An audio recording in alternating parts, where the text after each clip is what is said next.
Bom dia, pessoal. Vamos começar aqui um estudo bíblico sobre a matéria Cristologia, o Senhor Jesus Cristo, do livro aqui Conhecendo as Doutrinas da Bíblia, de Meyer Perman. O dia do nascimento de Jesus é celebrado em todo o mundo. O aniversário de sua morte levanta a silhueta de uma cruz no horizonte. Quem é ele? Com essas palavras, um importante pregador fez uma pergunta de suprema importância e de interesse permanente. A pergunta foi feita pelo próprio mestre, quando durante uma crise em seu ministério perguntou: quem os outros dizem que é o filho do homem? Quem o filho do homem é? Quem os outros dizem que o filho do homem é? E ouviu a declaração da opinião do povo sem comentar, mas abençoou a resposta que Pedro aprendera com Deus. Tu és o Cristo, o Filho do Deus vivo. Está escrito isso em Mateus 16:16.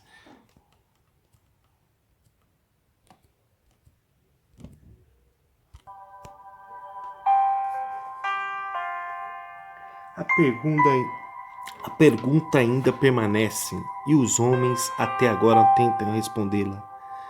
Mas a verdadeira resposta deve vir no Novo Testamento, escrito por homens que conheceram a intimidade de Jesus.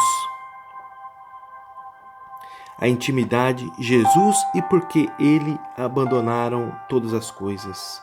Escrito por homens que conheceram a intimidade de Jesus e que por ele abandonaram todas as coisas. Esboço. Tópico 1. A natureza de Cristo. Primeiro, Filho de Deus, divindade. Segunda, a palavra, preexistência e atividade eterna. Terceiro, Senhor, divindade, exaltação e soberania. Quarto, o Filho do Homem, humanidade. Quinto, Cristo, título oficial e missão. Sexto, Filho de Davi, linhagem real. Sétimo, Jesus, obra salvadora. Tópico 2. Os ofícios de Cristo, profeta, sacerdote e rei. Tópico 3. Obra de Cristo. Sua morte, sua importância e seu significado. 2. Sua ressurreição, o fato, a evidência e o significado. 3. Sua ascensão. O Cristo celestial. B. O Cristo exaltado. C. O Cristo soberano. D. O Cristo que prepara o caminho. E. O Cristo intercessor. F. O Cristo onipresente. E G. Conclusão, os valores da ascensão.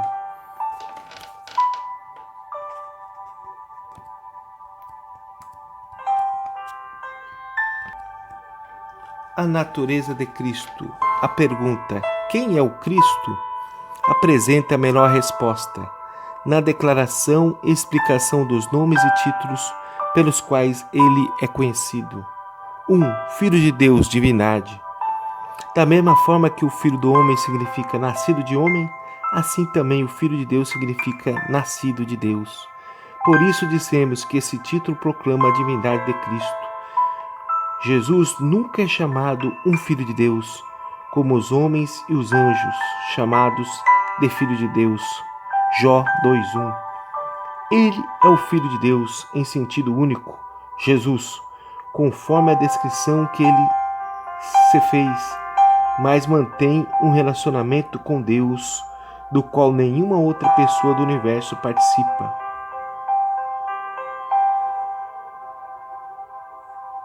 Para explicar e confirmar essa verdade, consideremos a consciência de Cristo.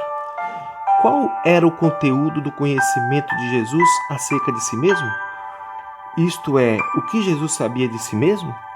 Lucas é o único escritor que relata o incidente da infância de Jesus. Diz-nos que Jesus, com a idade de 12 anos, pelo menos, estava com a sua consciência de duas coisas, tinha na sua consciência duas coisas. A primeira, de ter um relacionamento especial com Deus, a quem ele descreve como seu Pai. A segunda, de ter uma missão especial na terra, realizar as obras de meu Pai. Está escrito isso em João 10:25. Exatamente como e quando esse conhecimento de si mesmo veio, a ele deve permanecer um mistério para nós. quando pensamos em Deus vindo a nós. Quando pensamos em Deus vindo a nós em forma humana, devemos de forma reverente declarar: é grande o mistério da piedade. Está escrito isso em 1 Timóteo 3,16. Não obstante tratar-se de mistério, a seguinte ilustração pode ser proveitosa. Põe uma criancinha diante do espelho e ele se verá, porém sem se reconhecer. Mas chegará o momento em que há de saber que a imagem refletida representa a sua própria pessoa. Em outras palavras, a criança adquiriu a consciência de sua identidade. Não poderia ter sido assim com o Senhor Jesus? Ele sempre foi o Filho de Deus, porém chegou o tempo em que, depois de estudar as Escrituras relacionadas com o Messias de Deus, percebeu em seu íntimo que ele, o Filho de Maria, não era outro senão o Cristo de Deus. Em vista de o eterno Filho de Deus ter vivido uma vida perfeitamente natural e humana, é razoável pensar que a percepção de sua divindade houvesse surgido dessa maneira. No Rio Jordão, Jesus ouviu a voz do Pai, colaborando e confirmando a percepção íntima, Mateus 3,17. E no deserto resistiu com êxito à tentativa de Satanás de fazê-lo duvidar de sua filiação. Se és o Filho de Deus, isso está escrito em Mateus 4,3. Mais tarde, em seu ministério, louvou a Pedro pelo testemunho da divinamente inspirado concernente sua deidade e seu caráter messiânico. Mateus 16, 15 ao 17. Jesus, diante do concílio judaico, poderia ter escapado à morte se negasse seu Deus, no mesmo sentido em que são todos os homens.